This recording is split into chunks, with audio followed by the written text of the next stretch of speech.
ears pick up sounds of the prize within.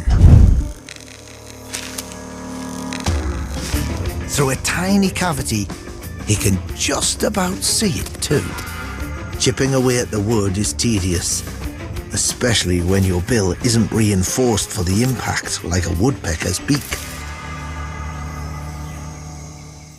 This problem needs a smart solution.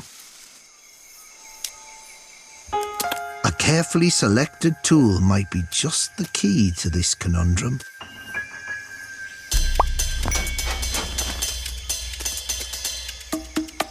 Wielding a twig in his bill, he inserts it into the tree cavity.